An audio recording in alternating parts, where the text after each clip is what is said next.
Salut Hugo Girard.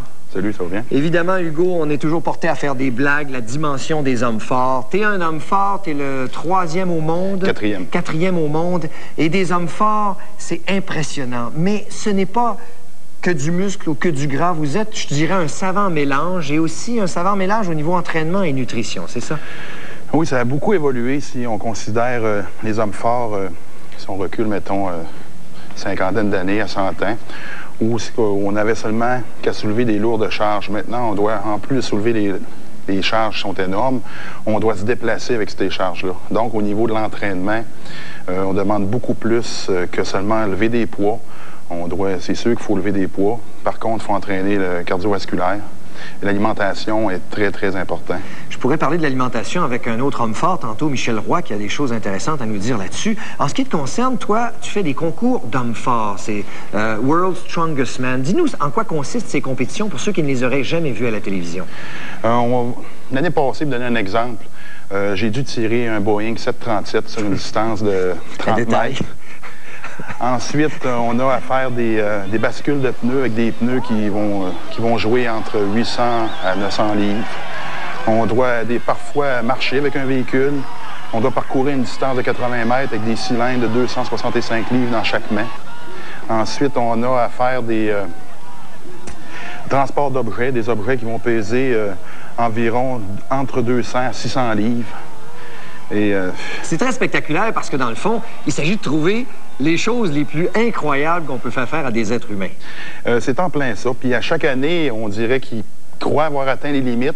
Puis l'année d'ensuite, ils nous arrivent avec des épreuves où on n'a jamais vu, puis que, comment je pourrais dire, ils poussent les limites au maximum. J'aimerais ça que tu nous fasses une petite démonstration. On va s'écarter un petit peu ici parce que tu as amené, disons, 2 des objets de ta petite collection. Ouais, derrière toi, c'est quoi? Ça, c'est un log en métal. Auparavant, on utilisait des logs en bois, des bûches de bois, mais après quelques essais, la bûche était brisée. Ça pèse combien, ce truc-là? Celui-là pèse 300 livres. Et la boule ici, là? Ça, c'est une pierre d'Atlas. Celle-ci pèse 275 livres. Par contre, j'ai un beau petit set à la maison qui monte jusqu'à 420 livres. OK. Alors, tu commences par quoi? On va commencer par la pierre d'Atlas. Très bien. Généralement, la pierre, ce qu'on fait, on a 5 pierres, on doit les transporter et les déposer sur des podiums. Pour les besoins de la cause, aujourd'hui, on n'a pas le podium, donc je vais épauler la pierre.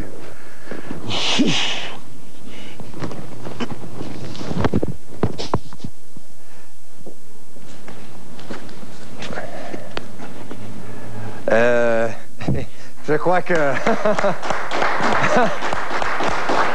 ça s'impose. Tu as accroché le microphone avec ta pierre. La pierre, es-tu correct? La pierre est correcte. OK. Maintenant, Hugo, on y va avec la suite. Celle-ci, cette année, fixé un objectif. Aujourd'hui, c'est 300 livres. Je m'entraîne présentement. J'aimerais améliorer le record mondial, qui est de 400 livres. Donc, c'est un poids relativement léger. Ah.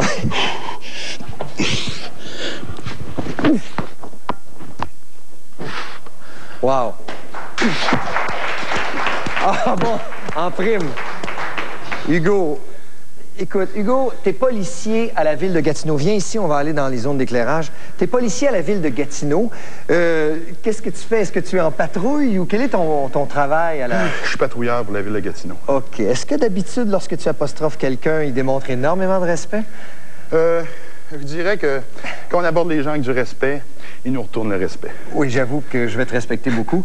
La police de Gatineau, le service policier, t'appuie à sa façon et pas de la moindre façon. Et la ville de Gatineau t'a fait de toi son ambassadeur. Oui, puis je suis très fier de cette nomination. Ça a été une grande surprise pour moi. Puis c'est important aussi d'avoir le support de ton employeur de façon à atteindre mon rêve, qui est de devenir l'homme le plus fort au monde. Tu sais, la prochaine compétition, quelle est l'agenda? Ici au Canada, ça va être championnat canadien le 15-16 juillet au PEPS de l'Université Laval. Par contre, les gens pourront venir me voir à la Fête du Canada au Parc Major à Ottawa. Très bien. As-tu un numéro de téléphone si jamais il y a des gens qui sont intéressés peut-être à louer tes services ou à t'avoir dans leur spectacle quelconque? Oui, ils peuvent rejoindre mon agent, Jean Hott, au 819-246-1813. 18-13, oui, c'est ça, on apparaît à l'écran. Écoute, je ne peux que te remercier d'avoir accepté de venir nous voir, de te souhaiter la meilleure des chances dans la réalisation de ton rêve. Puis je vous invite à venir voir le Festival des Montgolfières. Il va y avoir un concours d'hommes forts. Ah oui? Oui. Vous levez une montgolfière? Non, facile, non. Il y a du gaz. Excusez. Ça va être un championnat canadien. On va avoir les 12 meilleurs athlètes au Canada. Puis ça va être le 1, 2, 3, 4. Monsieur Girard, merci beaucoup. Bienvenue. Après la pause, mesdames et messieurs, un autre homme fort. Regardez, lui, sa spécialité, c'est de réinventer la notion de cure-dent. Il s'appelle Michel Roy.